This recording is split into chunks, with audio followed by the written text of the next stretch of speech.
Well, a very good evening. Welcome to our ghost story night. Telling ghost stories at Christmas is a long-established tradition, but this story, Christmas's most famous ghost story, had a massive influence in reviving the tradition.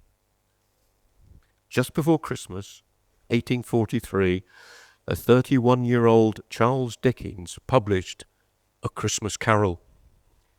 The journey to publication was a challenging one.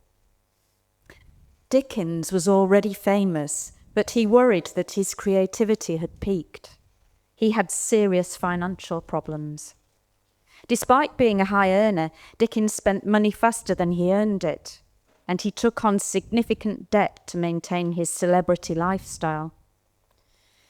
Paradoxically, he grew increasingly unhappy about the plight of the poor. He was well-travelled. In America, he refused to visit the South because of his objections to slavery. On the 5th of October, 1843, Dickens spoke at a benefit for Manchester Athenaeum, an organisation which brought education and culture to the working classes. He shared the stage with another novelist, Benjamin Disraeli, who went on to become Prime Minister. Speaking to the working class people of Manchester affected Dickens deeply. After the speech, he took a long walk alone, reflecting on the plight of the poor, especially exploited child workers. During this walk, the first seeds of A Christmas Carol began to grow. These walks were part of his creative process, and on his return to London, he continued walking and thrashing out the story in his mind.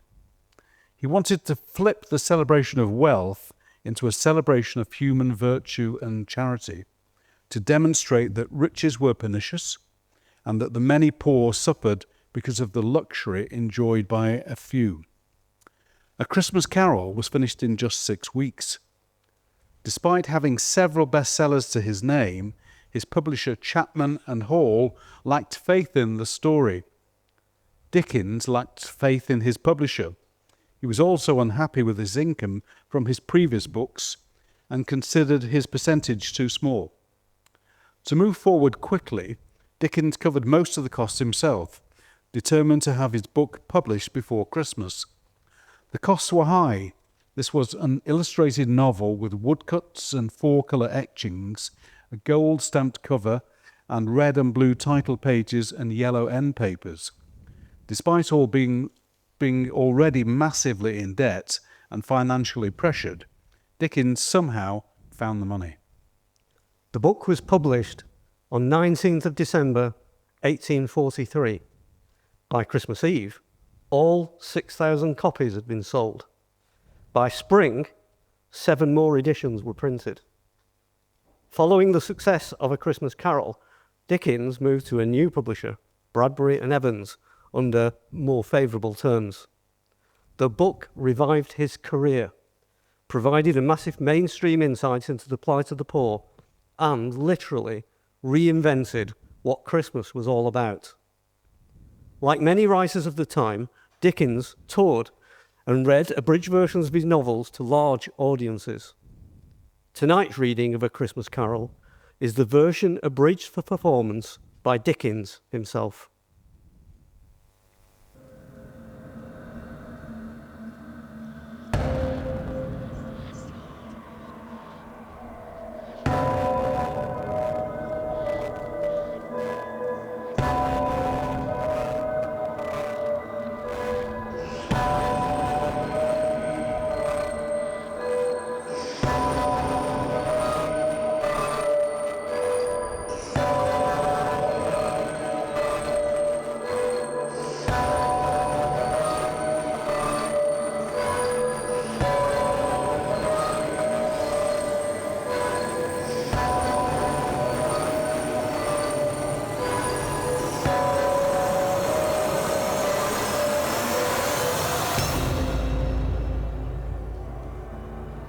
Marley was dead to begin with. There is no doubt whatever about that. The register of his burial was signed by the clergyman, the clerk, the undertaker, and the chief mourner. Scrooge signed it, and Scrooge's name was good upon change for anything he chose to put his hand to. Old Marley was as dead as a doornail. Scrooge knew he was dead.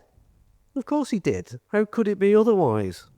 Scrooge and he were partners for I don't know how many years. Scrooge was his sole executor, his sole administrator, his sole assign, his sole registry legatee, his sole friend, and his sole mourner. Scrooge never painted out old Marley's name, however. There it stood, years afterwards, above the door. Scrooge and Marley. The firm was known as Scrooge and Marley. Sometimes people new to the business called Scrooge, and sometimes Marley. He answered to both names. It was all the same to him. Oh, but he was a tight, fisted hand at the grindstone, was Scrooge. A squeezing, wrenching, grasping, scraping, clutching, covetous old sinner. External heat and cold had little influence on him. No warmth could warm, no cold could chill him. No wind that blew was bitterer than he. No falling snow was more intent upon its purpose, no pelting rain less open to entreaty. Foul weather didn't know where to have him. The heaviest rain and snow, and hail and sleet, could boast of the advantage over him in only one respect. They often came down handsomely. Scrooge never did. Nobody ever stopped him in the street to say, with gladsome looks, "My dear Scrooge, how are you? When will you come and see me?" No beggars implored him to bestow a trifle. No children asked him what it was o'clock. No man or woman ever once in all his life inquired the way to such and such a place of Scrooge. Even the blind men's dogs appeared to know him, and when they saw him coming on, would tug their owners into doorways and up court, and then would wag their tails as though they said, "No eyes at all is better than an evil-eyed dark master." But what did Scrooge care? It was the very thing he liked. To edge his way along the crowded paths of life, warning all human sympathy to keep its distance, was what the knowing ones call nuts to Scrooge.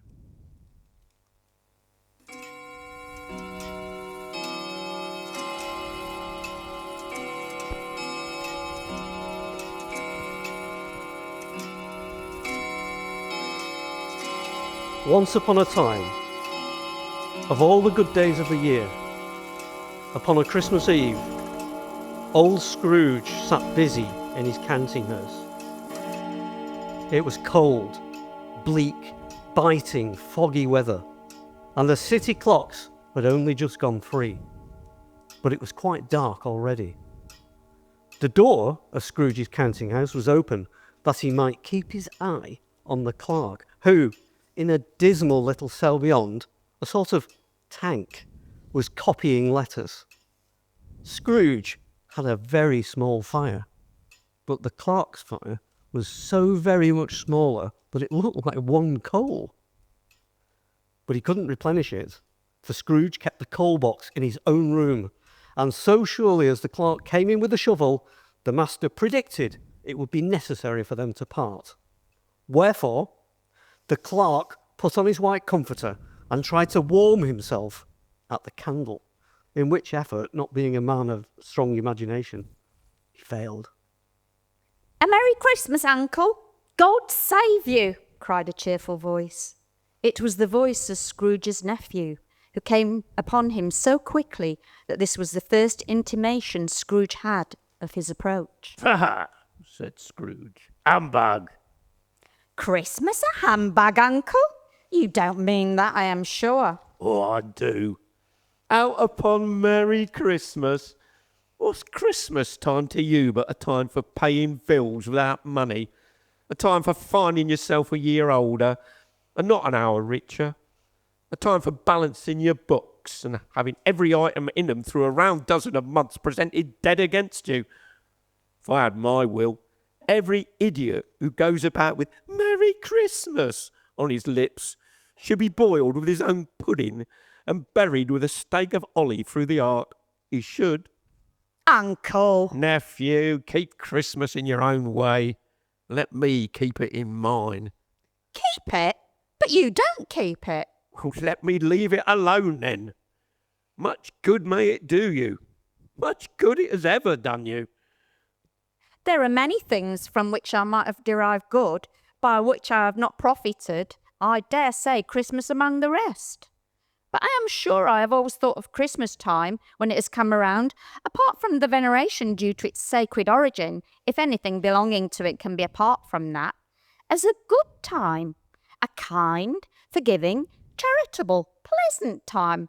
The only time I know of in the long calendar of the year when men and women seem by one consent to open up their shut-up hearts freely and to think of people below them as if they really were fellow travellers to the grave and not another race of creatures bound on other journeys.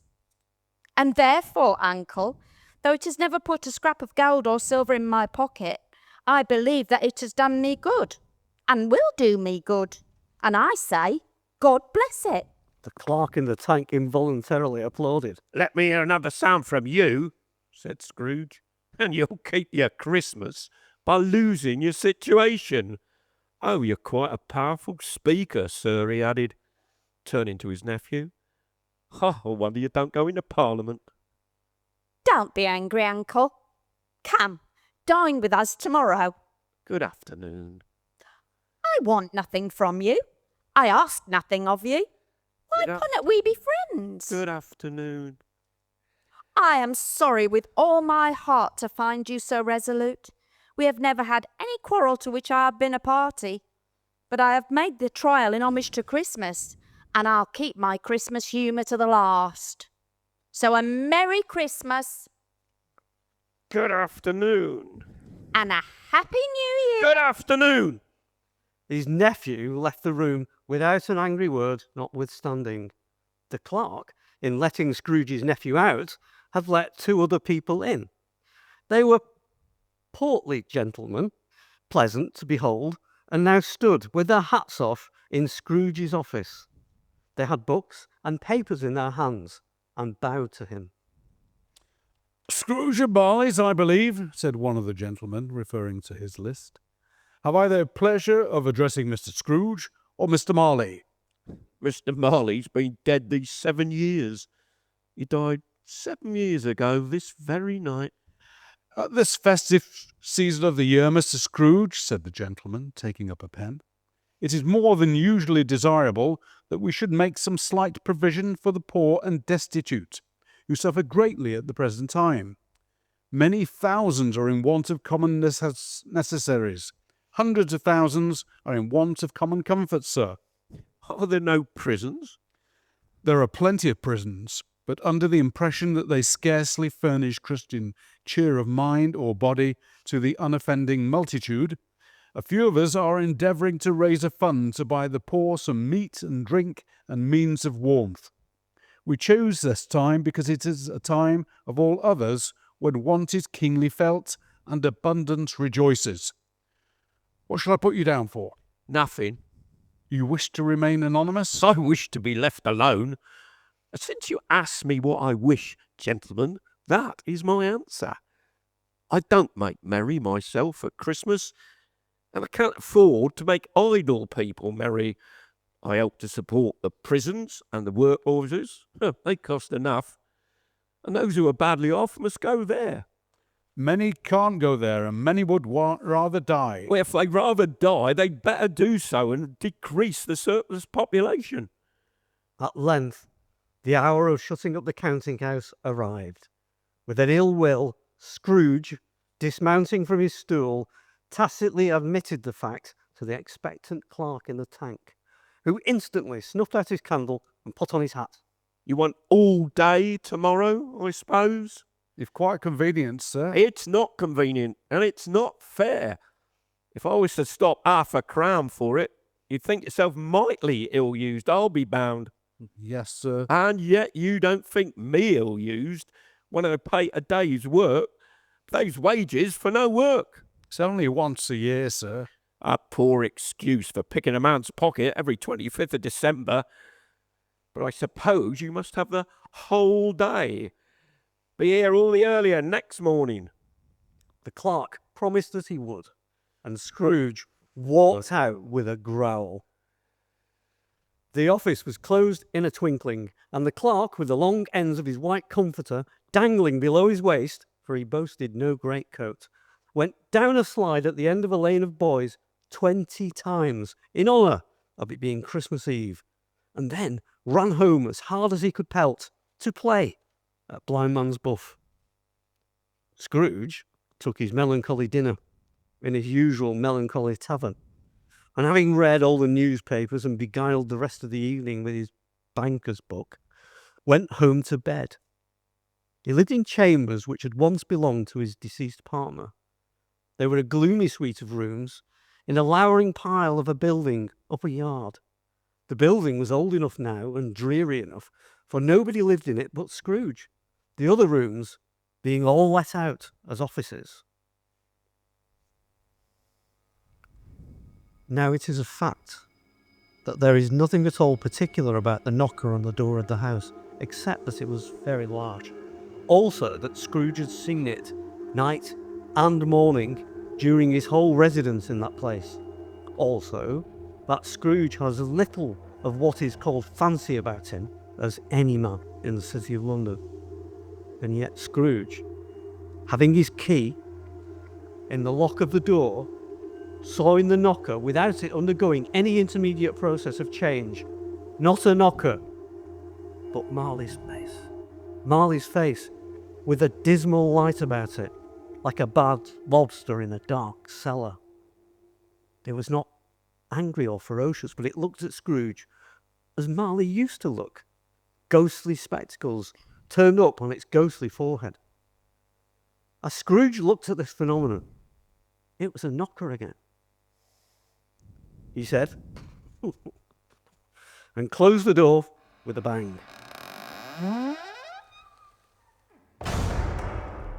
The sound resounded through the house like thunder. Every room above and every cask in the wine merchant cellars below appeared to have a separate peal of echoes of its own. Scrooge was not a man to be frightened by echoes. He fastened the door and walked across the hall and up the stairs, slowly too, trimming his candle as he went. Up Scrooge went, not caring a button for it being dark. Darkness is cheap, and Scrooge liked it. But before he shut his heavy door, he walked through his rooms to see that all was all right. He had just enough recollection of the face to desire to do that.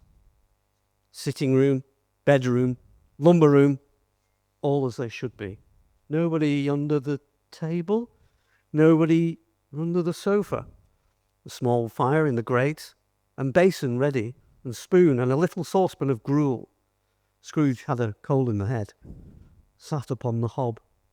Nobody under the bed, nobody in the closet, and nobody in his dressing gown, which was hanging up in a suspicious attitude against the wall. The lumber room, as usual. Old fire guards, old shoes, 2 fish blankets, washing stand on 3 legs, and a poker. Quite satisfied, he closed his door and locked himself in. Well, double locked himself in, which was not his custom. Thus secured against surprise, he took off his cravat, put on his dressing gown and slippers, and his nightcap, and sat down before the very low fire to take his gruel. As he threw his head back in the chair, his glance happened to rest upon a bell. A disused bell that hung in the room and communicated, for some purpose now forgotten, with the chamber in the highest story of the building. It was with great astonishment and a strange, inexplicable dread that, as he looked, he saw this bell begin to swing. Soon it rang out loudly, and so did every bell in the house.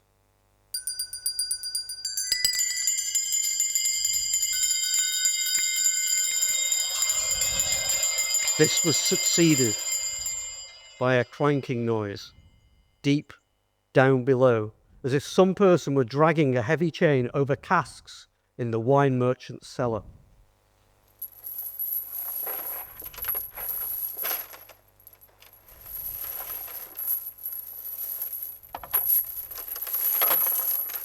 Then he heard the noise much louder on the floors below, then coming up the stairs, then coming straight towards his door. It came on through the heavy door, and a spectre passed into the room before his eyes. And upon its coming in, the dying flame leapt up, as though it cried, "I know him! Marley's ghost." The same face, the very same. Marley, in his pigtail, usual waistcoat, tights and boots. His body was transparent, so that Scrooge, observing him, looked through his waistcoat and could see the 2 buttons on his coat behind. Scrooge had often heard it said that Marley had no bowels, but he had never believed it until now. Nor did he believe it even now, though he looked the phantom through and through and saw it standing before him, though he felt the chilling influence of its death-cold eyes, and noticed the very texture of the folded kerchief about its head and chin, he was still incredulous. "How now?" said Scrooge, caustic, cold as ever. "What do you want of me?" Much. Marley's voice. No doubt about it. "Who are you? Ask me who I was. Who were you then?" In life, I was your partner, Jacob Marley. Can you sit down?" I can. "Do it then." Scrooge asked the question because he didn't know whether a ghost so transparent would find himself in a condition to take a chair, and felt that in the event of it being impossible, it might involve the necessity of an embarrassing explanation. But the ghost sat down on the opposite side of the fireplace as if he were quite used to it. You don't believe in me. "I don't."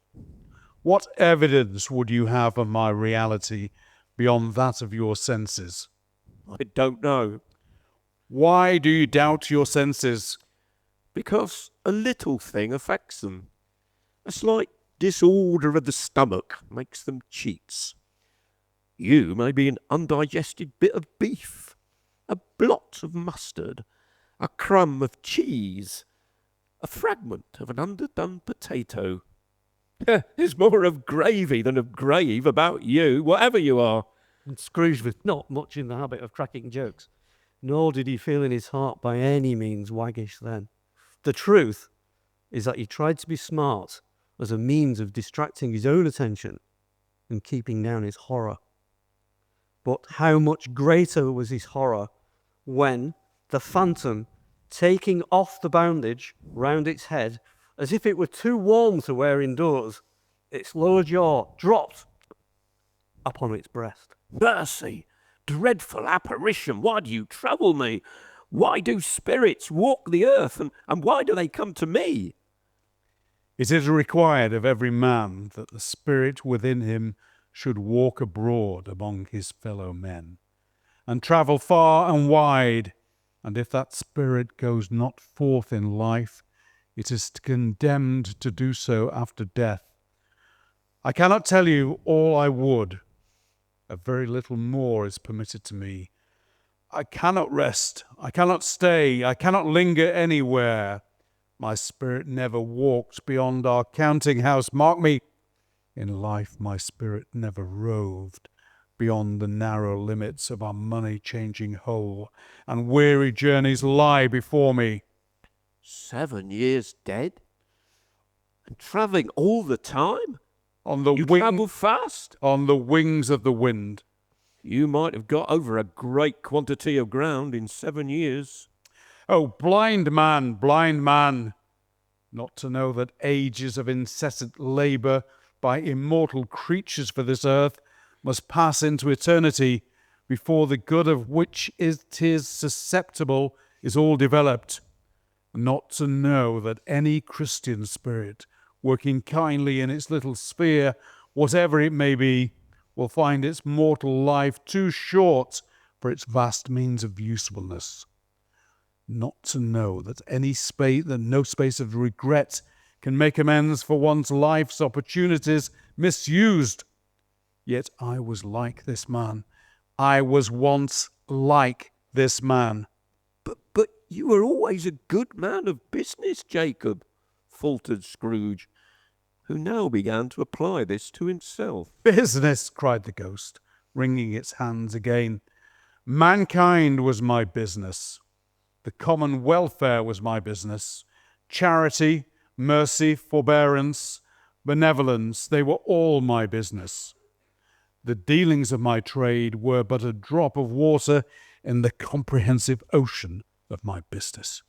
Scrooge was very much dismayed to hear the spectre going on at this rate, and began to quake exceedingly. Hear me, my time is nearly gone. I will, but don't be hard upon me. Don't be flowery, Jacob, pray. I am here tonight to warn you that you have yet a chance and hope of escaping my fate. A chance of hope of my procuring Ebenezer. You were always a good friend to me, said Scrooge. Thank ye. You will be haunted by 3 spirits. Is that the chance and hope you mentioned, Jacob? I think I'd rather not. Without their visits, you cannot hope to shun the path I tread. Expect the first tomorrow night, when the bell tolls 1. Expect the second on the next night at the same hour. The third upon the next night, when the last stroke of 12 has ceased to vibrate. Look to see me no more, and look that for your own sake you remember what has passed between us.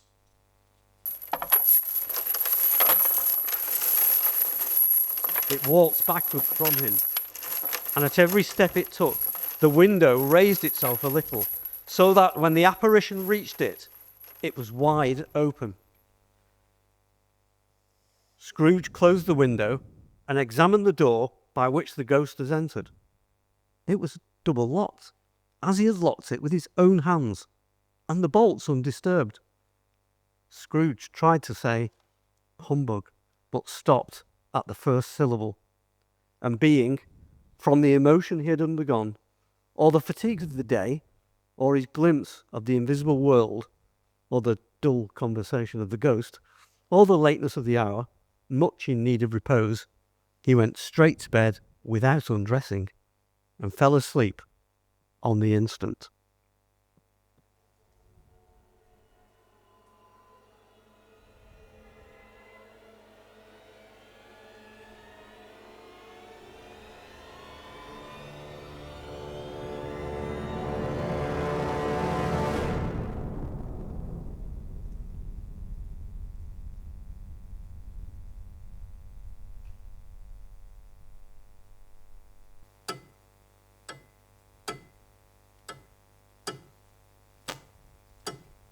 When Scrooge awoke, it was so dark that looking out of bed, he could scarcely distinguish the transparent window from the opaque walls of his chamber, until suddenly the church clock tolled a deep, dull, hollow, melancholy 1. Light flashed up in the room upon the instant, and the curtains of his bed were drawn aside by a strange figure, like a child, yet not so like a child as like an old man, viewed through some supernatural medium, which gave him the appearance of having receded from the view and being diminished to a child's proportions. Its hair, which hung around its neck and down its back, was white with age, and yet the face had not a wrinkle in it, and the tenderest bloom was on the skin. It held a branch of fresh green holly in its hand, and in singular contradiction of that wintry emblem, had its dress trimmed with summer flowers. But the strangest thing about it was that it was from the crown of its head there sprang a bright, clear jet of light by which all of this was visible, and which was doubtless the occasion of its sing, and its duller moments a great extinguisher for a cap, which it now held under its arm. Are you the spirit, sir, whose coming was foretold to me? I am. Who and what are you? I am the ghost of Christmas past. Long past? No, your past. The things that you will see with me are shadows of the things that have been. They will have no consciousness of us. Scrooge then made bold to inquire what business had brought him there. Your welfare. Rise and walk with me. It would have been in vain for Scrooge to plead that the weather and the hour were not adapted to pedestrian purposes, that the bed was warm, and the thermometer a long way below freezing, that he was clad but lightly in his slippers, dressing gown and nightcap, and that he had a cold upon him at the time. The grasp, though gentle as a woman's hand, was not to be resisted. He rose, but finding that the spirit made toward the window, clasped its robe in supplication. I am a mortal and liable to fall. Bear but a touch of my hand there, said the spirit, laying it upon his heart, and you shall be upheld in more than this. As the words were spoken, they passed through the wall and stood in the busy thoroughfares of a city. It was made plain enough by the dressing of the shops that here too it was Christmas time. The ghost stopped at a certain warehouse door and asked Scrooge if he knew it. Know it? I was apprenticed here. They went in. At sight of an old gentleman in a Welsh wig sitting behind such a high desk that if he had been 2 inches taller, he must have knocked his head against the ceiling, Scrooge cried out in great excitement, Why, it's old Fezziwig! Bless his heart, it's Fezziwig alive again! Old Fezziwig laid down his pen and looked up at the clock, which pointed to the hour of 7. He rubbed his hands, adjusted his capacious waistcoat, laughed all over himself, from his shoes to his organ of benevolence, and called out in a comfortable, oily, rich, fat, jovial voice, Yo there, Ebenezer! Dick! A living and moving picture of Scrooge's former self, a young man, came briskly in, accompanied by his fellow apprentice. Dick Wilkins, to be sure, said Scrooge to the ghost. My old fellow prentice. Bless me, yes. There he is. He was very much attached to me, was Dick. Poor Dick. Dear, dear. Oh, my boys, said Fezziwig. No more work tonight. Christmas Eve, Dick. Christmas, Ebenezer. Let's have the shutters up before a man can say, Jack Robinson. Clear away, my lads, and let's have lots of room here. Clear away? There was nothing they wouldn't have cleared away, or couldn't have cleared away, with old Fezziwig looking on. It was done in a minute. Every movable was packed off, as if it were dismissed from public life for evermore.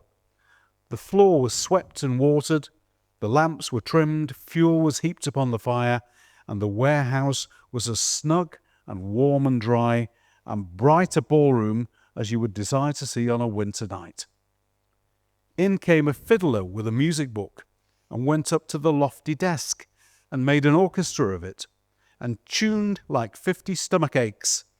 In came Mrs. Fezziwig, one vast, substantial smile. In came the 3 Miss Fezziwigs, beaming and lovable. In came the 6 young followers, whose hearts they broke. In came all the young men and women employed in the business. In came the housemaid with her cousin, the baker.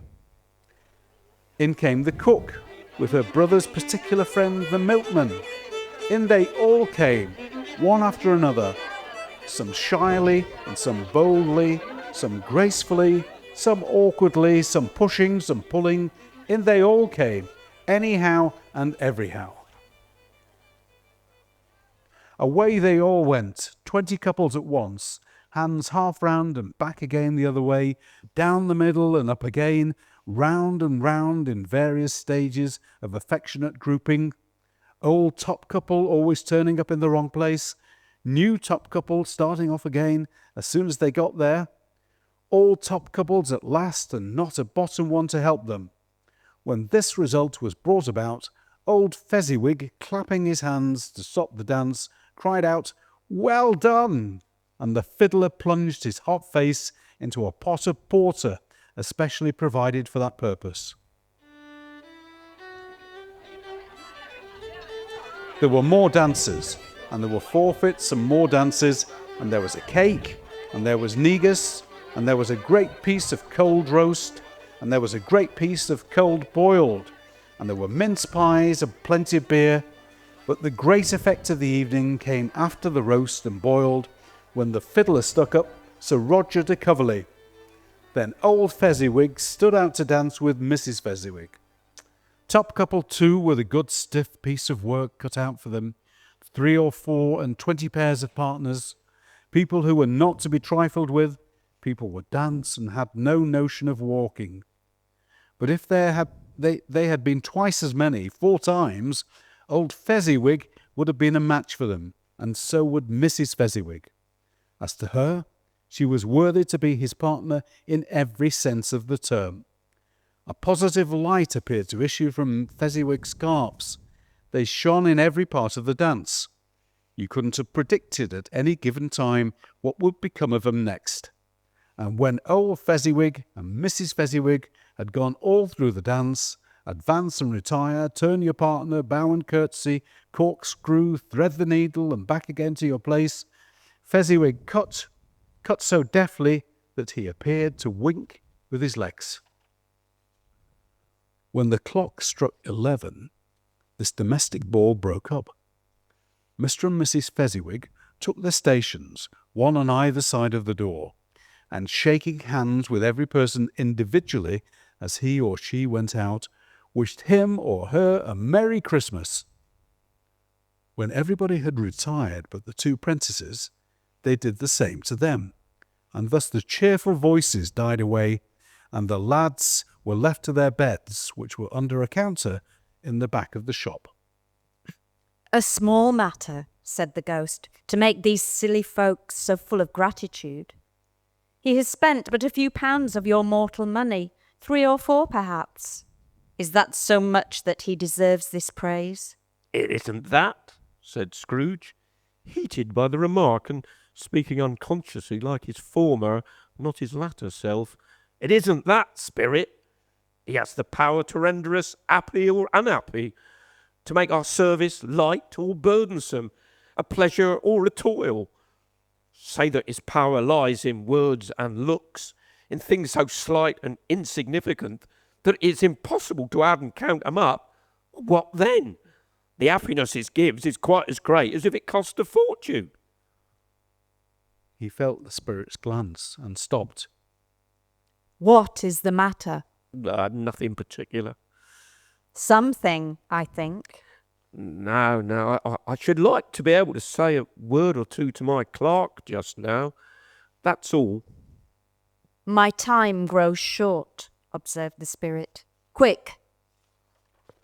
This was not addressed to Scrooge or to anyone whom he could see, but it produced an immediate effect, for again he saw himself. He was older now, a man in the prime of life. He was not alone, but sat by the side of a fair young girl in a black dress, in whose eyes there were tears. "It matters little," she said softly to Scrooge's former self. "To you, very little. Another idol has displaced me, and if it can comfort you in time to come, as I would have tried to do, I have no just cause to grieve." "What idol has displaced you?" "A golden one. You fear the world too much. I have seen your nobler aspirations fall off one by one, until the master passion, gain, engrosses you. Have I not? What then? Even if I have grown so much wiser, what then? I am not changed toward you. Have I ever sought release from our engagement? In words, no, never. In what then? In a changed nature, in an altered spirit, in another atmosphere of life, another hope as its great end. If you were free today, tomorrow, yesterday, can I even believe that you would choose a dowerless girl? Or, choosing her, do I not know that your repentance and regret would surely follow? I do, and I release you. With a full heart, for the love of him you once were. Ah, Spirit, remove me from this place. I told you these were shadows of the things that have been, said the ghost. That they are what they are. Do not blame me. Remove me, Scrooge exclaimed. I cannot bear it. Leave me, take me back, haunt me no longer. As he struggled with the spirit, he was conscious of being exhausted and overcome by an irresistible drowsiness, and further of being in his own bedroom. He had barely time to reel to bed before he sank into a heavy sleep.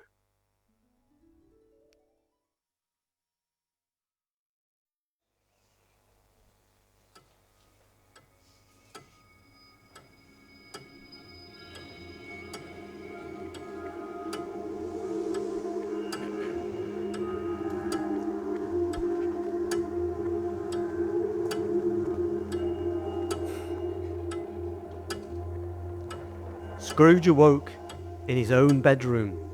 There was no doubt about it. But it, and his own adjoining sitting room, into which he shuffled in his slippers, attracted by a great light there, had undergone a surprising transformation. The walls and ceiling were so hung with living green that it looked a perfect grove. The leaves of holly, mistletoe and ivy reflected back the light, as if so many little mirrors had been scattered there. And such a mighty blaze went roaring up the chimney as that petrification of a hearth had never known in Scrooge's time, or Marley's, or for many and many a winter season gone. Heaped upon the floor to form a kind of throne were turkeys, geese, game, brawn, great joints of meat, suckling pigs, long wreaths of sausages, mince pies, plum puddings, barrels of oysters, red-hot chestnuts, cherry-cheeked apples, juicy oranges, luscious pears, immense 12th cakes, and great bowls of punch. In easy state upon this couch there sat a giant, glorious to see, who bore a glowing torch, in shape not unlike Plenty's horn, and who raised it high to shed its light upon Scrooge as he came peeping round the door. Come in, and know me better, man. I am the ghost of Christmas present. Look upon me. You have never seen the like of me before. Never. Have never walked forth with the younger members of my family, meaning, for I am very young, my elder brothers born in these latter years, pursued the phantom. I don't think I have. I'm afraid I have not. Have you had many brothers, Spirit? More than 1,800. A tremendous family to provide for. Spirit, conduct me where you will. I went forth last night on compulsion, and I learned a lesson which is working now. Tonight, if you have aught to teach me, let me profit by it. Touch my robe. Scrooge did as he was told, and held it fast. The room and its contents all vanished instantly, and they stood in the city streets upon a snowy Christmas morning. Scrooge and the ghost passed on, invisible, straight to Scrooge's clerk's, and on the threshold of the door the spirit smiled and stopped to bless Bob Cratchit's dwelling with the sprinklings of his torch. Think of that. Bob had but 15 bob a week himself. He pocketed on Saturdays but 15 copies of his Christian name. And yet the ghost of Christmas present blessed his 4-roomed house. Then up rose Mrs. Cratchit, Cratchit's wife, dressed out but poorly in a twice-turned gown, but brave in ribbons, which are cheap and made a goodly show for sixpence. And she laid the cloth, assisted by Belinda Cratchit, second of her daughters, also brave in ribbons, while Master Peter Cratchit plunged a fork into the saucepan of potatoes and, getting the corners of his monstrous shirt collar, Bob's private property, conferred upon the son and heir in honour of the day, into his mouth, rejoiced to find himself so gallantly attired, and yearned to show his linen in the fashionable parks. And now 2 smaller Cratchits, boy and girl, came tearing in, screaming that outside the baker's they had smelled the goose and known it for their own. And basking in luxurious thoughts of sage and onion, these young Cratchits danced around the table and exalted Master Peter Cratchit to the skies, while he, not proud, although his collar nearly choked him, blew the fire until the slow potatoes, bubbling up, knocked loudly at the saucepan lid to be let out and peeled. "What has ever got your precious father, then?" said Mrs. Cratchit. "And your brother, Tiny Tim. And Martha warn't as late last Christmas Day by half an hour." "Here's Martha, mother," said a girl, appearing as she spoke. "Here's Martha, mother," cried the 2 young Cratchits. "Hooray! There's such a good Martha." "Why, bless your heart alive, my dear, how late you are," said Mrs. Cratchit, kissing her a dozen times and taking off her shawl and bonnet for her. "We'd a deal of work to finish up last night," replied the girl, "and had to clear away this morning, mother." "Well, never mind, so long as you are come," said Mrs. Cratchit. "Sit ye down before the fire, my dear, and have a warm. Lord bless you."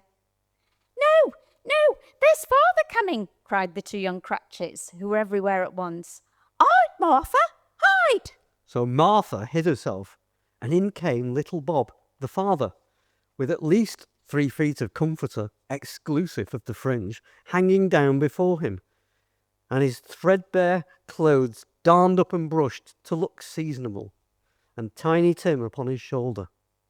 Alas for Tiny Tim, for he bore a little crutch, and had his limbs supported by an iron frame. Why, where's our Martha? Cried Bob Cratchit, looking round. "Not coming," said Mrs. Cratchit. Not coming, said Bob, with a sudden declension in his high spirits, for he had been Tim's blood horse all the way from church, and had come home rampant. Not coming on Christmas Day? Martha didn't like to see him disappointed, if it were only in a joke. So she came out prematurely from behind the closet door and ran into his arms, while the 2 young Cratchits hustled Tiny Tim and bore him off into the wash-house, that he might hear the pudding singing in the copper. "And how did little Tiny Tim behave?" asked Mrs. Cratchit, when she had rallied Bob on his credulity, and Bob had hugged his daughter to his heart's content. As good as gold, said Bob. And better. Sometimes he gets thoughtful, sitting by himself so much, and thinks the strangest things you ever heard. He told me coming home that he hoped the people saw him in the church because he was a cripple, and he might be pleasant for them to remember upon Christmas Day, who made lame beggars walk and blind men see. Bob's voice was tremulous when he told them this, and trembled more when he said that Tiny Tim was growing strong and hearty. His active little crutch was heard upon the floor, and back came Tiny Tim before another word was spoken, escorted by his brother and sister to his stool beside the fire. And while Bob, turning up his cuffs, as if, poor fellow, they were capable of being made more shabby, compounded some hot mixture in a jug with gin and lemon, and stirred it round and round, and put it on the hob to simmer. Master Peter and the two ubiquitous young Cratchits went to fetch the goose, with which they soon returned in high procession. Mrs. Cratchit made the gravy, ready beforehand in a little saucepan, hissing hot. Master Peter mashed the potatoes with incredible vigour. Miss Belinda sweetened up the apple sauce. Martha dusted the hot plates. Bob took Tiny Tim beside him in a tiny corner at the table. The two young Cratchits set chairs for everybody, not forgetting themselves, and, mounting guard upon their post, crammed spoons into their mouths, lest they should shriek for goose before their turn came to be helped. At last the dishes were set on, and grace was said. It was succeeded by a breathless pause, as Mrs. Cratchit, looking slowly along the carving knife, prepared to plunge it into the breast. But when she did, and when the long-expected gush of stuffing issued forth, one murmur of delight arose all around the board, and even Tiny Tim, excited by the two young Cratchits, beat on the table with the handle of his knife and feebly cried, "Hurrah!" There never was such a goose. Bob said he didn't believe there ever was such a goose cooked. Its tenderness and flavour, size and cheapness were the themes of universal admiration. Eked out in apple sauce and mashed potatoes, it was a sufficient dinner for the whole family. Indeed, as Mrs. Cratchit said with great delight, surveying one atom of a bone upon the dish, they hadn't ate it all at last. Yet everyone had had enough, and the youngest Cratchits in particular were steeped in sage and onion to the eyebrows. But now, the plates being changed by Miss Belinda, Mrs. Cratchit left the room alone, too nervous to bear witness, to take the pudding up and bring it in. Suppose it should not be done enough? Suppose it should break in turning out? Suppose somebody should have got over the wall of the backyard and stolen it while they were merry with the goose? A supposition at which the two young Cratchits became livid. All sorts of horrors were supposed. Hello, a great deal of steam. The pudding was out of the copper. It was a smell like a washing day. That was the cloth. A smell like an eating house, and a pastry cook's next door to each other, with the laundresses next door to that. That was the pudding. In half a minute, Mrs. Cratchit entered, flushed, but smiling proudly, with the pudding like a bespeckled cannonball, so hard and firm, blazing in half a quartern of ignited brandy, and bedight with Christmas holly stuck into the top. Oh, wonderful pudding, Bob Cratchit said, and calmly too, that he regarded it as the greatest success achieved by Mrs. Cratchit since their marriage. Mrs. Cratchit said that now the weight was off her mind, she would confess she had her doubts about the quantity of flour. Everybody had something to say about it, but nobody said or thought it was at all a small pudding for a large family. Any Cratchit would have blushed to hint at such a thing. At last the dinner was all gone. The cloth was cleared, the hearth swept, and the fire made up. The compound in the jug being tasted and considered perfect, apples and oranges were put upon the table, and a shovelful of chestnuts on the fire. Then all the Cratchit family drew round the hearth in what Bob Cratchit called a circle, and at Bob Cratchit's elbow stood a family display of glass, and 2 tumblers and a custard cup without a handle. These held the hot stuff from the jug, however, as well as golden goblets would have done, and Bob served it out with beaming looks, while the chestnuts on the fire sputtered and crackled noisily. Then Bob proposed, "A Merry Christmas to us all, my dears. God bless us." and all the family re-echoed. God bless us, everyone, said Tiny Tim, the last of all. He sat very close to his father's side upon his little stool. Bob held his withered hand in his, as if he loved the child and wished to keep him by his side, and dreaded that he might be taken from him. Scrooge raised his head speedily on hearing his own name. Mr. Scrooge, said Bob. I'll give you Mr. Scrooge, the founder of the feast.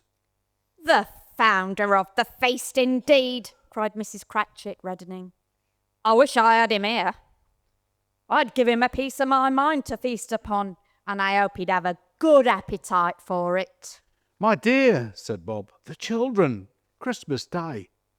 It should be Christmas Day, I am sure, said she, on which one drinks the health of such an odious, stingy, hard, unfeeling man as Mr. Scrooge. You know he is, Robert. Nobody knows it better than you do, poor fella. My dear, was Bob's mild answer, Christmas Day. I'll drink his health for your sake and the day's, said Mrs. Cratchit. Not for his. Long life to him. A Merry Christmas and a Happy New Year. He'll be very merry and very happy, I have no doubt. The children drank the toast after her. It was the first of their proceedings which had no heartiness in it. Tiny Tim drank it last of all, but he didn't care twopence for it. Scrooge was the ogre of the family. The mention of his name cast a dark shadow on the party, which was not dispelled for full 5 minutes. After it had passed away, they were 10 times merrier than before the mere relief of Scrooge the baleful being done with. Bob Cratchit told them how he had a situation in his eye for Master Peter, which would bring him, if obtained, full 5 and 6pence weekly. The 2 young Cratchits laughed tremendously at the idea of Peter being a man of business, and Peter himself looked thoughtfully at the fire from between his collars, as if he were deliberating what particular investments he should favour when he came into the receipt of that bewildering income. Martha, who was a poor apprentice at a milliner's, then told them what kind of work she had to do, and how many hours she worked at a stretch, and how she meant to lie abed tomorrow morning for a good long rest. Tomorrow, being a holiday, she passed at home. Also, how she had seen a countess and a lord some days before, and how the lord was much about as tall as Peter, at which Peter pulled up his collars so high you couldn't have seen his head if you'd been there. All this time the chestnuts and the jug went round and round, and by they had a song about a lost child travelling in the snow from Tiny Tim, who had a plaintive little voice and sang it very well indeed. There was nothing of a high mark in this. They were not a handsome family. They were not well dressed.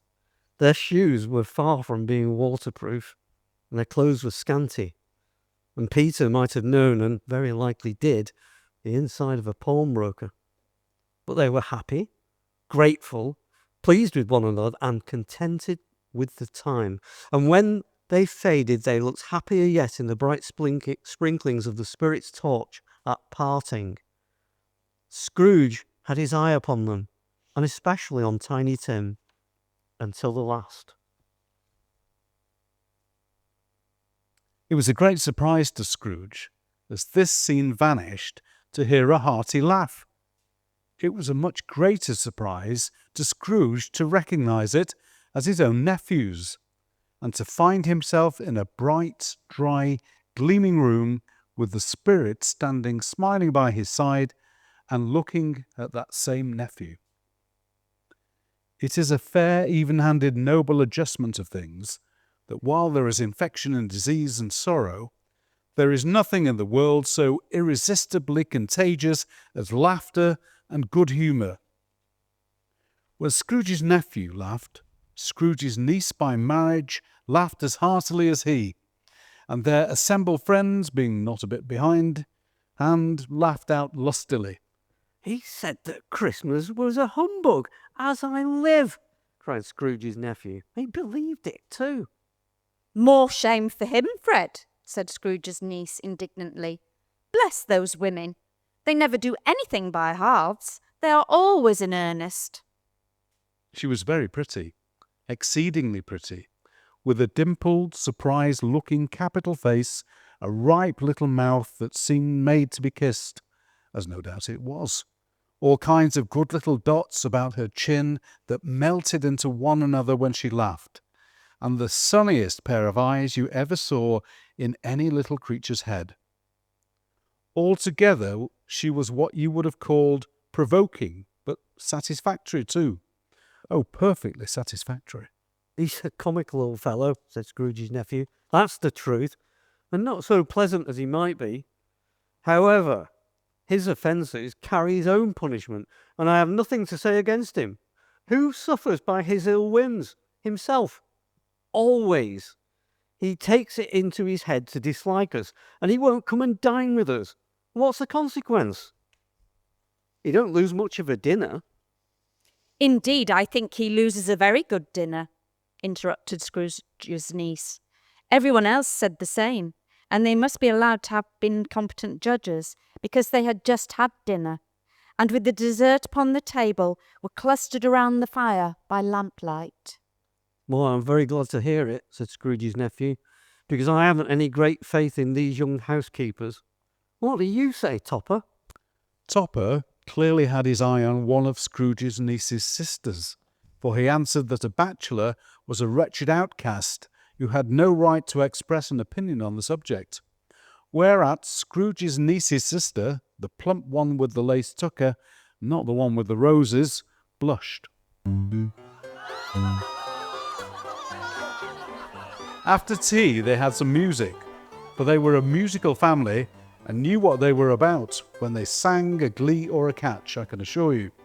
Especially Topper, who could growl away in the bass like a good 'un, and never swell the large veins in his forehead or get red in the face over it. But they didn't devote the whole evening to music. After a while they played at forfeits, for it is good to be children sometimes, and never better than at Christmas, when its mighty founder was a child himself.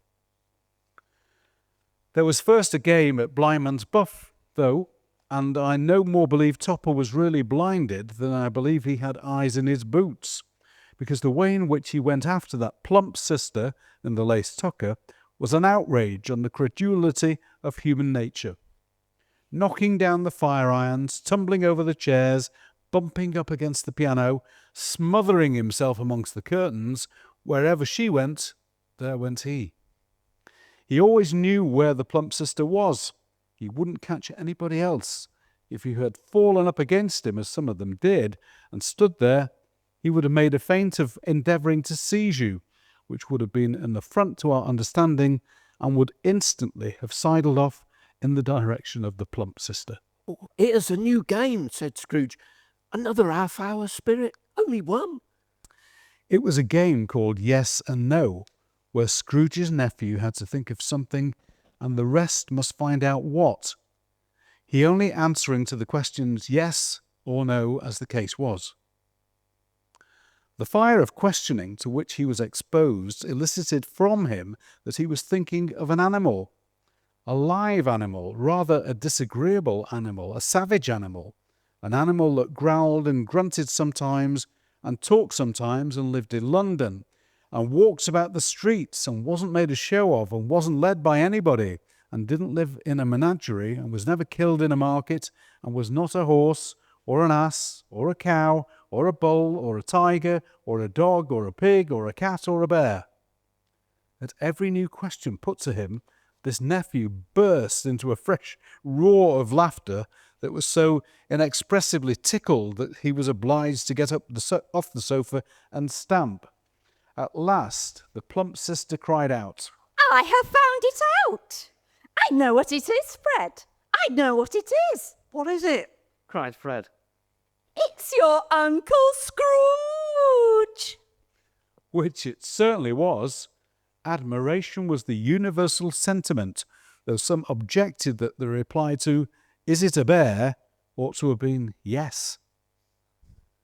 Uncle Scrooge had imperceptibly become so gay and light of heart that he would have drunk to the unconscious company in an inaudible speech. But the whole scene passed off in the breath of the last word spoken by his nephew, and he, and the spirit were again upon their travels. Much they saw and far they went, and many homes they visited, but always with a happy end. The spirit stood beside sick beds, and they were cheerful, on foreign lands, and they were close at home, by struggling men, and they were patient in their greater hope, by poverty, and it was rich, in almshouse, hospital, and jail, in misery's every refuge, where vain man in his little brief authority had not made fast the door and barred the spirit out, he left his blessing and taught Scrooge his precepts. Suddenly, as they stood together in an open place, the bell struck 12.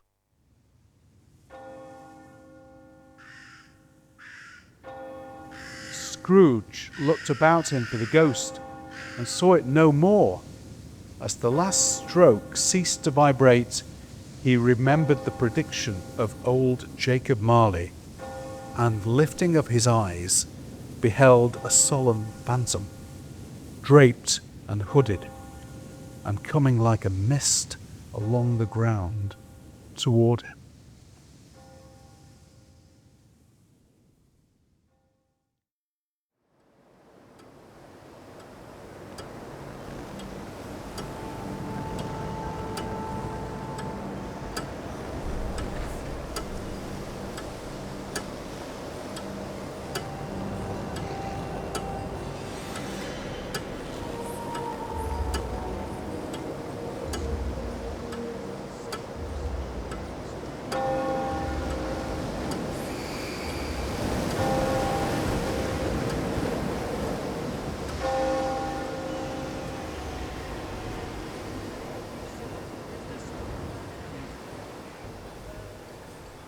The phantom slowly, gravely, silently approached.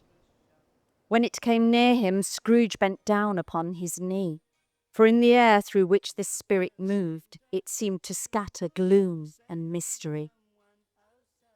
It was shrouded in a deep black garment, which concealed its head, its face, its form, and left nothing of it visible, save one outstretched hand.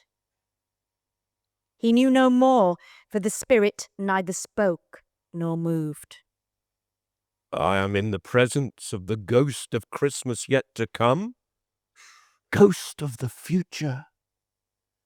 I fear you more than any spectre I have seen. But as I know your purpose is to do me good, and as I hope to live to be another man from what I was, I am prepared to bear you company, and do it with a thankful heart. Will you not speak to me? It gave no reply. The hand was pointed straight before them. Lead on, lead on. The night is waning fast, and it is precious time to me, I know. Lead on, spirit. They scarcely seemed to enter the city, for the city rather seemed to spring up about them. But there they were in the heart of it, on 'change among the merchants. The spirit stopped beside one little knot of businessmen. Observing that the hand was pointed to them, Scrooge advanced to listen to their talk. "No," said a fat man with a monstrous chin. "Well, I don't know much about it either way. I only know he's dead." When did he die? Inquired another. "Last night, I believe." Why, what was the matter with him? I thought he'd never die. "Oh, goodness knows," said the first with a yawn. What has he done with his money? Asked the red-faced gentleman. "I haven't heard," said the man with the large chin. "Company, perhaps. He hasn't left it to me. That's all I know. Bye-bye." Scrooge was at first inclined to be surprised that the spirit should attach importance to conversation apparently so trivial. But feeling assured that it must have had some hidden purpose, he set himself to consider what it was likely to be. It could scarcely be supposed to have any bearing on the death of Jacob, his old partner, for that was past, and this ghost's province was the future. He looked about in that very place for his own image, but another man stood in his accustomed corner, and though the clock pointed to his usual time of day for being there, he saw no likeness of himself among the multitudes that poured in through the porch. It gave him little surprise, however, for he had been revolving in his mind a change of life, and he thought and hoped he saw his newborn resolutions carried out in this. They left this busy scene and went into an obscure part of the town, to a low shop, where iron, old rags, bottles, bones and greasy offal were bought. A grey-haired rascal of great age sat smoking his pipe. Scrooge and the Phantom came into the presence of this man, just as a woman with a heavy bundle slunk into the shop. But she had scarcely entered when another woman, similarly laden, came in too, and she was closely followed by a man in faded black. After a short period of blank astonishment, in which the old man with the pipe had joined them, they all three burst into a laugh. "Let the charwoman alone to be the first," cried she who had entered first. "Let the laundress alone to be the second, and let the undertaker's man alone be the third. Look here, old Joe, here's a chance, if we haven't all three met here without meaning it." You couldn't have met in a better place. You were made free of it long ago, you know, and the other two ain't strangers. What have you got to sell? Half a minute's patience, Joe, and you'll see. "What odds then? What odds, Mrs. Dilber?" said the woman. "Every person has a right to take care of themselves. He always did. Who's the worse for the loss of a few things like these? Not a dead man, I suppose." Mrs. Dilber, whose manner was remarkable for general propitiation, said, "No, indeed, ma'am." If he wanted to keep him after he was dead, a wicked old screw, why wasn't he natural in his lifetime? If he had been, he'd have had somebody to look after him when he was struck with death, instead of lying gasping out his last there, alone by himself. It's the truest word that ever was spoke. It's a judgment on him. I wish it was a little heavier judgment, and it should have been, you may depend upon it. If I could have laid my hands on anything else, open that bundle, old Joe, and let me know the value of it. Speak out plain. I'm not afraid to be the first, nor afraid for them to see it. Joe went down on his knees for the greater convenience of opening the bundle, and dragged out a large and heavy roll of some dark stuff. What do you call this? Bed curtains? Ah, bed curtains. Don't drop oil upon the blankets now. It is blankets? Who else do you think? He isn't likely to take cold without them, I dare say. You may look through that shirt till your eyes ache, but you won't find a hole in it, nor a threadbare place. It's the best he had, and a fine one too. They'd have wasted it by dressing him up in it if I hadn't have been for me. Scrooge listened to this dialogue in horror. Spirit, I see. The case of this unhappy man might be my own. My life tends that way now. Merciful heaven, what is this? The scene had changed, and now he almost touched a bare, uncurtained bed. A pale light rising in the outer air fell straight upon his bed, and on it, unwatched, unwept, uncared for, was the body of this plundered, unknown man. Spirit, let me see some tenderness connected with a death, or this dark chamber, Spirit, will be forever present in me. The ghost conducted him to poor Bob Cratchit's house, the dwelling he had visited before, and found the mother and the children seated around the fire. Quiet, very quiet. The noisy little Cratchits were still as statues in one corner, and sat looking up at Peter, who had a book before him. The mother and her daughters were engaged in needlework, but surely they were very quiet. And he took a child and set him in the midst of them. Where had Scrooge heard those words? He had not dreamed them. The boy must have read them out as he and the spirit crossed the threshold. Why did he not go on? The mother laid her work upon the table and put her hand up to her face. "The colour hurts my eyes," she said. "The colour? Ah, poor Tiny Tim." "They're better again now. It makes them weak by candlelight, and I wouldn't show weak eyes to your father when he comes home, for the world. It must be near his time." Past it rather, Peter answered, shutting up his book. But I think he's walked a little slower than he used these last few evenings, Mother. I have known him walk with Tiny Tim upon his shoulder, very fast indeed. So have I, cried Peter, often. And so have I, exclaimed another. So had all. But he was very light to carry, and his father loved him so that it was no trouble. No trouble. And there is your father at the door. She hurried out to meet him, and little Bob in his comforter, he had need of it, poor fellow, came in. His tea was ready for him on the hob, and they all tried who should help him to it most. Then the two young Cratchits got upon his knees and laid each child a little cheek against his face, as if they said, "Don't mind it, father. Don't be grieved." Bob was very cheerful with them and spoke pleasantly to all the family. He looked at the work upon the table and praised the industry and speed of Mrs. Cratchit and the girls. They would be done long before Sunday, he said. "Sunday? You went today then, Bob?" Yes, my dear, returned Bob.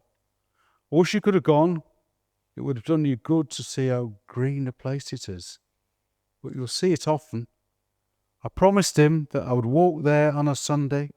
My little child. My little child. He broke down all at once. He couldn't help it. If he could have helped it, he and his child would have been further apart, perhaps, than they were. "Spectre," said Scrooge, "something informs me that our parting moment is at hand. I know it, but I know not how. Tell me what man that was with the covered face, whom we saw lying dead." The ghost of Christmas yet to come conveyed him to a dismal, wretched, ruinous churchyard. The spirit stood among the graves and pointed down to one. "Before I draw nearer to that stone to which you point, answer me one question. Are these the shadows of things that will be? Or are they the shadows of the things that may be only?" Still the ghost pointed downward to the grave by which it stood. "Men's courses will foreshadow certain ends to which, if persevered in, they must lead. But if the courses be departed from, the ends will change. Say it is thus with what you show me." The spirit was as immovable as ever. Scrooge crept toward it, trembling as he went, and following the finger, read upon the stone of the neglected grave his own name, Ebenezer Scrooge. "Am I that man who lay upon the bed? No, spirit, oh no, no, spirit, hear me. I am not the man I was. I will not be that man I must have been but for this intercourse. Why show me this if I am past all hope? Assure me that I yet may change these shadows that you have shown me by an altered life." For the first time, the kind hand faltered. "I will honour Christmas in my heart and try to keep it all the year. I will in the past, the present, and the future. The spirits of all three shall strive within me. I will not shut out the lessons that they teach. Oh, tell me that I may sponge away the writing on this stone." Holding up his hands in one last prayer to have his fate reversed, he saw an alteration in the phantom's hood and dress. It shrank, collapsed, and dwindled down into a bedpost.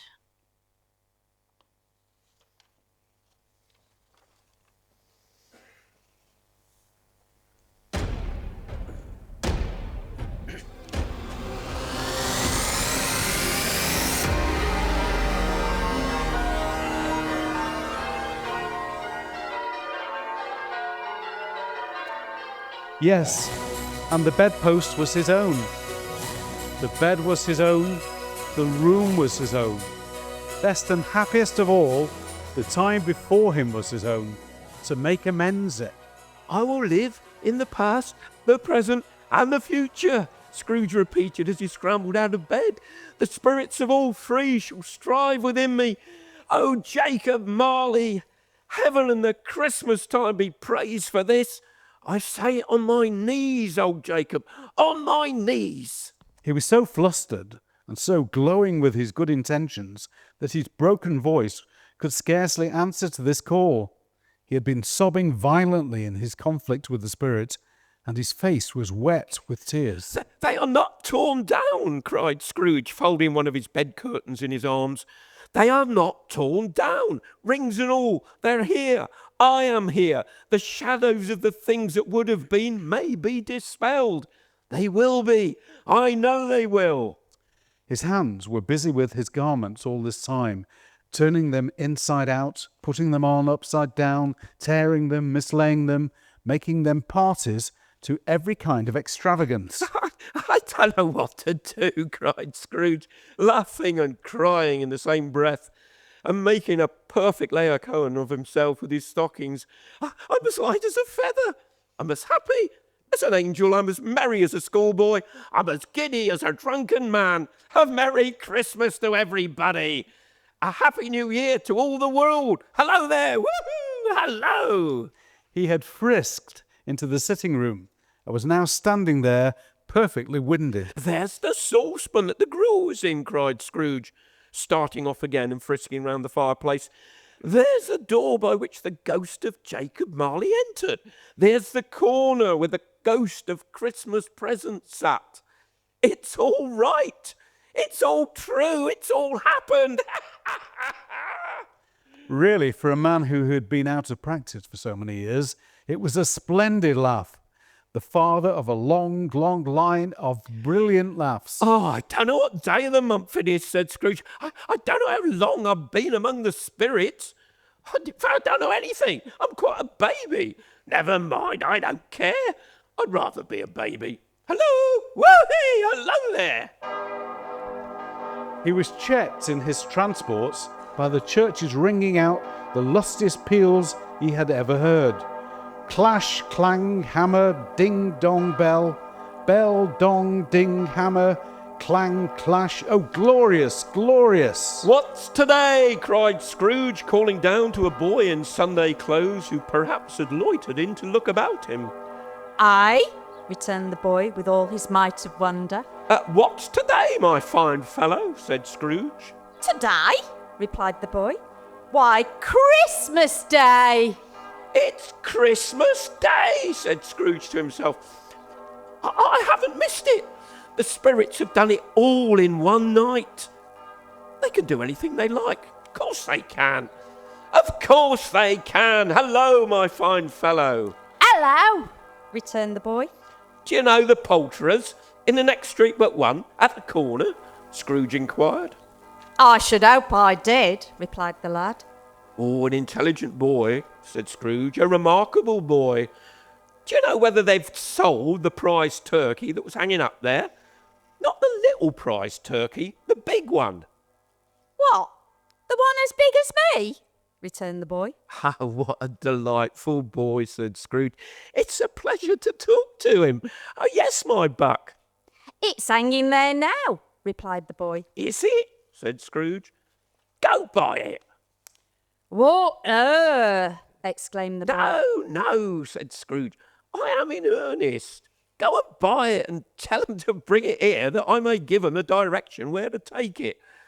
Come back with the man, and I'll give you a shilling. Come back with the man in less than 5 minutes, and I'll give you half a crown.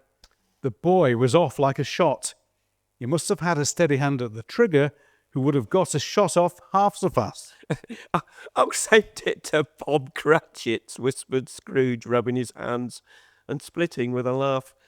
He shan't know who sent it. It's twice the size of Tiny Tim. Oh, no one ever made such a joke as sending it to Bob's will be. The hand in which he wrote the address was not a steady one, but write it he did somehow, and went downstairs to open the street door, ready for the coming of the poulterer's man. As he stood there waiting his arrival, the knocker caught his eye. I shall love it as long as I live, cried Scrooge, patting it with his hand. I scarcely ever looked at it before. Ah, what an honest expression it has on its face. It's a wonderful knocker. Oh, here's the turkey. Hello, how are you? Merry Christmas. It was a turkey. He could never have stood upon its legs, that bird. He would have snapped 'em off short in a minute, like sticks of sealing wax. Why, it's impossible to carry that to Camden Town, said Scrooge. You must have a cab. The chuckle with which he had said this, and the chuckle with which he paid for the turkey, and the chuckle with which he paid for the cab, and the chuckle with which he recompensed the boy were only exceeded by the chuckle with which he sat down breathless in his chair and chuckled until he cried. Shaving was not an easy task, but his hand continued to shake very much, and shaving requires attention even when you don't dance while you're at it. But he had cut the end of his nose off. He would have put on a piece of sticking plaster over it and been quite satisfied. He dressed himself in all his best and at last got out into the streets. The people were by this time pouring forth as he had seen them with the ghost of Christmas present, and walking with his hands behind him, Scrooge regarded everyone with a delighted smile. He looked so irresistibly pleasant. In a word, that 3 or 4 good-humoured fellows said, "Good morning, sir. A Merry Christmas to you." And Scrooge said often afterward that of all the blithe sounds he had ever heard, those were the blithest in his ears. He had not gone far when, coming on then toward him, he held behind the portly gentleman who had walked into his counting-house the day before, and said, "Scrooge and Marley's, I believe." It sent a pang across his heart to think how this old gentleman would look upon him when they met, but he knew what path lay straight before him, and he took it. My dear sir, said Scrooge, quickening his pace and taking the old gentleman by both his hands. How do you do? I hope you succeeded yesterday. It was very kind of you, and a Merry Christmas to you, sir. Mr. Scrooge? Well, yes, said Scrooge. That is my name, and I fear it may not be pleasant to you. Oh, allow me to ask your pardon, and will you have the goodness? Here Scrooge whispered in his ear. "God bless me!" cried the gentleman, as if his breath were gone. "My dear Mr. Scrooge, are you serious?" Oh, if you please, said Mr. Scrooge. Not a farthing less. Oh, and a great many back payments are included in it, I assure you. Will you do me that favour? "My dear sir," said the other, shaking hands with him, "I don't know what to say to such a..." Don't say anything, please, reported Scrooge. Come and see me. Will you come and see me? "I will," cried the old gentleman. And it was clear that he meant to do it. Oh, thank you, said Scrooge. I'm much obliged to you. I thank you 50 times, and bless you. He went to church and walked about the streets and watched the people hurrying to and fro, and patted children on the head and questioned beggars, and looked down into the kitchens of houses and up to the windows, and found that everything could yield him pleasure. He had never dreamed at any walk that anything could give him so much happiness. In the afternoon, he turned his steps towards his nephew's house. He passed the door a dozen times before he had the courage to go up and knock, but he made a dash and did it. Ah, is your master at home, my dear? Said Scrooge to the girl. Nice girl. Oh, very. Yes, sir. Where is he, my love? Said Scrooge. He's in the dining room, sir, along with mistress. I'll show you upstairs if you please. Thank you. He knows me, said Scrooge, with his hand already on the dining room lock. I'll go in here, my dear. He turned it gently and sidled his face around the door. They were looking at the table, which was spread out in great array, for these young housekeepers are always nervous on such points and like to see that everything is right. Fred, said Scrooge. Dear heart alive, how his nieces by marriage started. Scrooge had forgotten, for the moment, about her sitting in the corner with the footstool, or he wouldn't have done it on any account. Bless my soul, cried Fred. Who's that? It is I, your Uncle Scrooge. I've come to dinner. Will you let me in, Fred? Let him in? It's a mercy he didn't shake his arm off. He was at home in 5 minutes. Nothing could be heartier. His niece looked just the same. So did Topper when he came. So did the plump sister when she came. So did everyone when they came. Wonderful party, wonderful games, wonderful unanimity, wonderful happiness. But he was early at the office the next morning. Oh, he was there early. If he could only be there first and catch Bob Cratchit coming late, that was the thing he'd set his heart upon. And he did it, yes he did. The clock struck 9. No Bob. 1:15. No Bob. He was a full 18 minutes and a half behind his time. Scrooge sat with his door wide open that he might see him and come into the tank. His hat was off before he opened the door. His comforter too. He was on the stool in a jiffy, driving away with his pen as if he were trying to overtake 9 o'clock. Hello, growled Scrooge, in his accustomed voice, as near as he could feign it. What do you mean by coming here at this time of day? I'm very sorry, sir, said Bob. I am behind my time. Oh, you are, repeated Scrooge. Oh, yes, I think you are. Step this way, sir, if you please. It's only once a year, sir, pleaded Bob, appearing from the tank. It shall not be repeated. I was making rather merry yesterday, sir. Now, I'll tell you what, my friend, said Scrooge. I'm not going to stand this sort of thing any longer. And therefore, he continued, leaping from his stool, and giving Bob such a dig in the waistcoat that he staggered back into the tank again, and therefore, I'm about to raise your salary.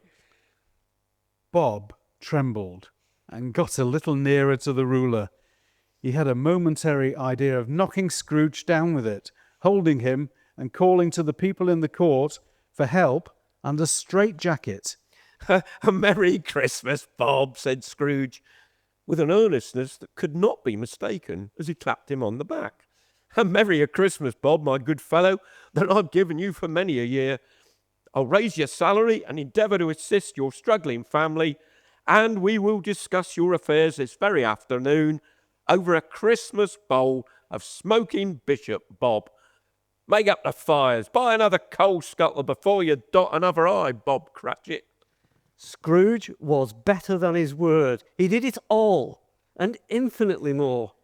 And to Tiny Tim, who did not die, he was a seasoned father. He became as good a friend, and as good a master, and as good a man as the good old city knew, or any other good old city, town, or borough in the good old world. Some people laughed to see the alteration in him, but he let them laugh, and heeded them little, for he was wise enough to know that nothing ever happened on this globe for good at which some people did not have their fill of laughter in the outset. And knowing that such as these would be blind anyway, he thought it quite as well that they should wrinkle up their eyes in grins and have the malady of less attractive forms. His own heart laughed, and that was quite enough for him. He had no further intercourse with spirits, but lived upon the total abstinence principle ever afterward, and it was always said of him that he knew how to keep Christmas well. if any man alive possess that knowledge. May that be truly said of us and of all of us.